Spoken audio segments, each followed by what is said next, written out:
स्वागत है आप सबों का हमारे YouTube चैनल इंस्पिरेशन टॉक्स पे। और आज चर्चा करेंगे हम लोग त्रिशंकु के बारे में। त्रिशंकु शब्द का मतलब क्या होता है?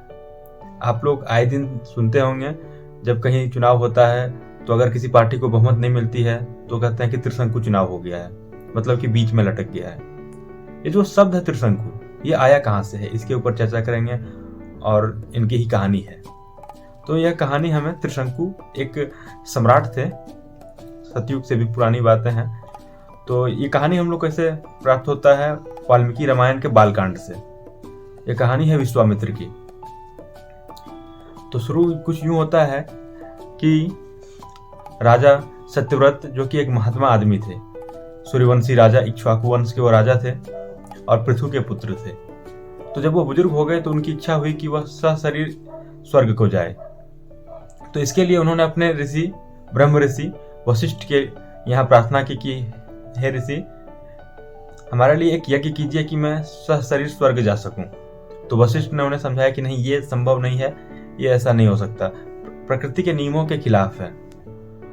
तो सत्यव्रत ने ऋषि के बड़े पुत्र को प्रलोभन देके, लालच देके यज्ञ कराने की सोची, जिससे क्रोधित होकर उनके बड़े पुत्र ने उन्हें त्रिशंकु होने का श्राप दे दिया, जिसके कारण राजा सत्यव्रत को अपना राजपाट भी छोड़ना पड़ गया।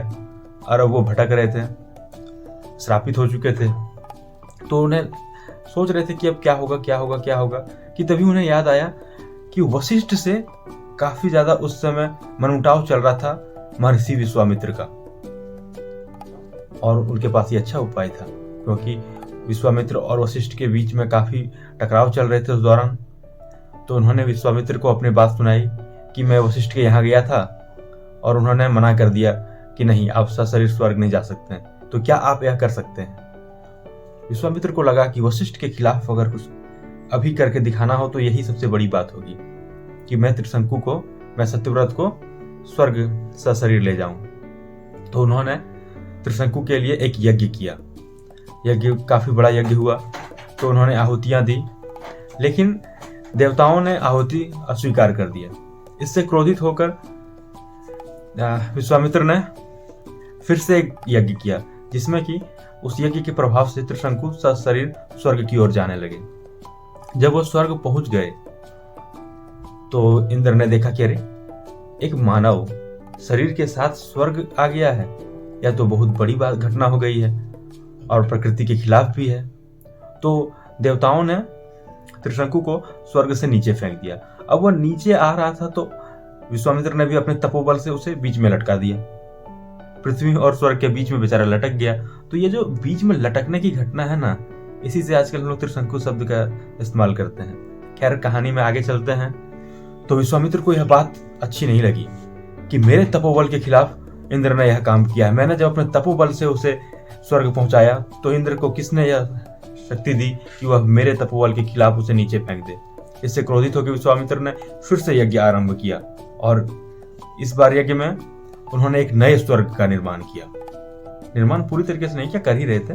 तो उन्होंने पृथ्वी और इंद्र के स्वर्ग के बीच में एक नए स्वर्ग का निर्माण करना प्रारंभ कर दिया, जिससे डर के देवताओं ने विश्वामित्र से फिर बात किया कि ऋषिवर, यह तो प्रकृति के नियमों के खिलाफ है। उन्होंने काफी तर्क दिए। तो विश्वामित्र को लगा कि हाँ, यह बात तो सही है।